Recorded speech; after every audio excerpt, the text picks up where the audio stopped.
Welcome to CSA Global. My name is Sam Ulrich. I'm a Principal Consultant in CSA Global's corporate team based in Perth, Australia. This is the second in a series of short presentations investigating greenhouse gas emissions in gold mining in Australia. If you missed the first presentation titled Part 1 Introduction to Greenhouse Gas Emissions in Gold Mining, it can be accessed via CSA Global's website and LinkedIn page. The information in this presentation comes from a study to be published this year in the Journal of Cleaner Production titled Greenhouse Gas Emissions and Production Cost Footprints in Australian Gold Mines, authored by myself, Alan Trench and Stefan Hageman. The study investigates reported Scopes 1 and 2 emissions, energy consumption, gold production statistics and costs represented by the all-in sustaining cost in Australia between the 1st of January 2014 and 30th of June 2018. In the previous presentation in the series, I introduced what a greenhouse gas emission intensity is. Presented here are the greenhouse gas emissions intensities of Australian gold mines, like a cost curve, as at 30th of June 2018. Most are individual mines, but some are aggregates of mines, as the granularity in the data was not available at the time. The emissions intensities range from just under 250 kilograms of CO2 equivalent per ounce to just over 1,000 kilograms of CO2 equivalent per ounce, with the Gwalia mine having an emissions intensity 4 times lower than the Cowal mine. Something to think about. Do such differences in emission intensity have any potential investment implications? The lowest quartile is dominated by underground gold mines, and open pit mines make up the majority of the highest quartile. As I continue, I will investigate whether there are relationships between emissions intensity, where gold mines source their ore, gold grades, and production costs.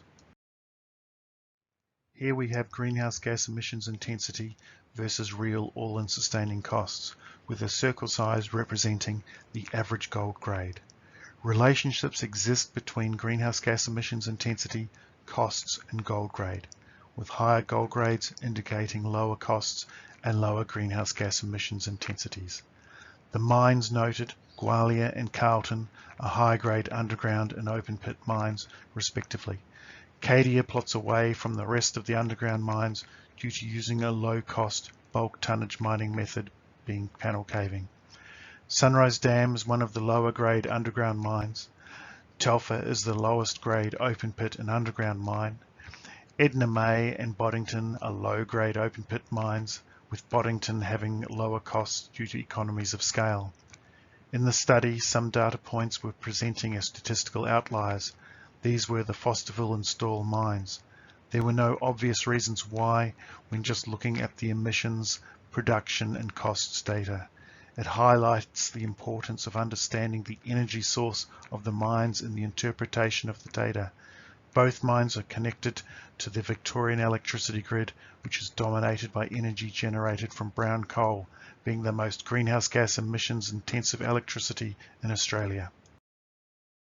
On average, Australia's grid electricity is generated from 83% fossil fuels, of which approximately 75% is coal, with natural gas making up most of the balance. 17% is from renewables, wind, hydro and solar. The pie chart shows the breakdown of where Australia's gold mines source their energy. The hybrid systems are dual-fuel diesel and gas, or gas and grid electricity. As at 30th of June 2018, no gold mines were utilising on-site renewables for energy generation. However, a few mines had announced their intention to build renewables into their energy mix to reduce greenhouse gas emissions.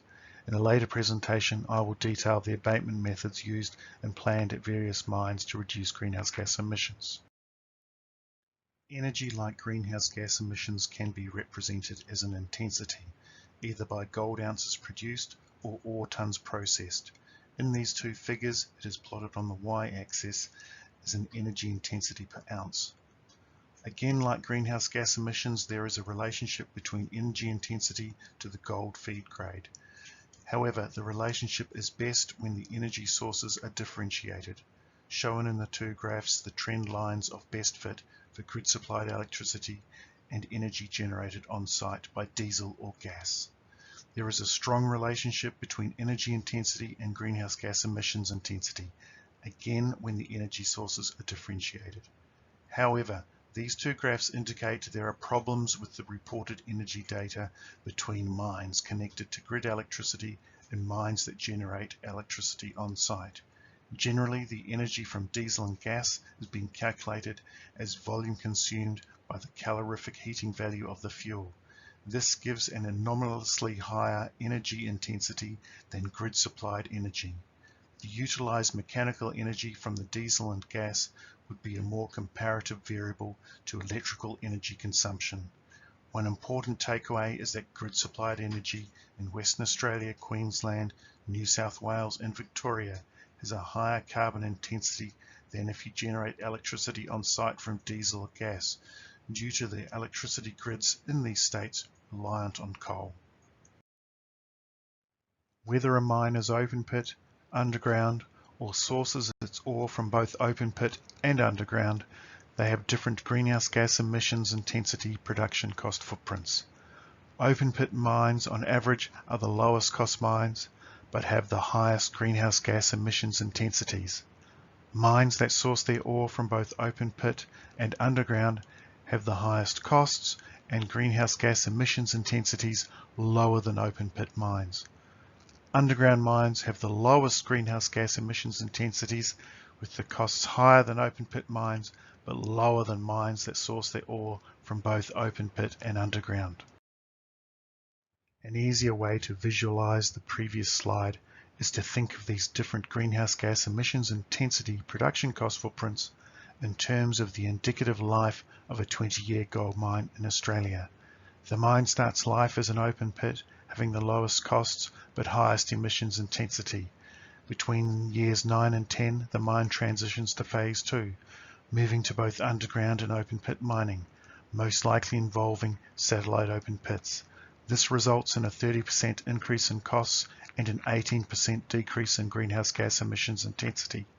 Between years 13 and 14, the mine transitions to phase 3, becoming fully underground.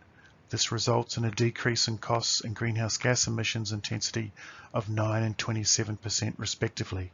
The overall transition from open pit to underground mining, phase 1 to 3, results in an increase in costs of 18% and a decrease of greenhouse gas emissions intensity of 40%. All else being equal, as gold grade declines, greenhouse gas emissions intensity increases. An important issue to be aware of when tracking emissions intensities over time is that average gold grades have been declining.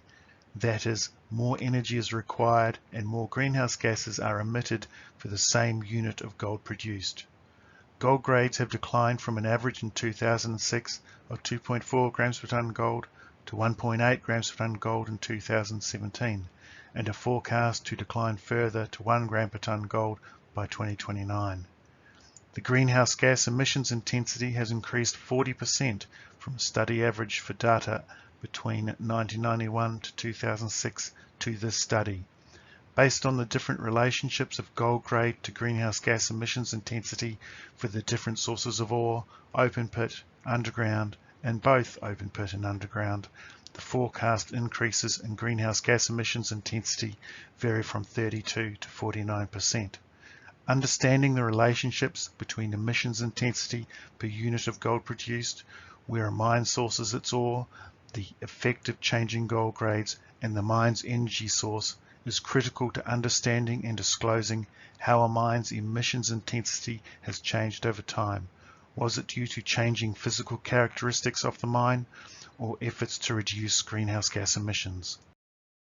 Stay tuned for future presentations in the series, where I delve deeper into greenhouse gas emissions in gold mining globally, investigate the impact a hypothetical carbon price would have on the gold industry in terms of costs in different jurisdictions, look at the methods companies are using to abate their greenhouse gas emissions and heading towards a greener future for gold mining.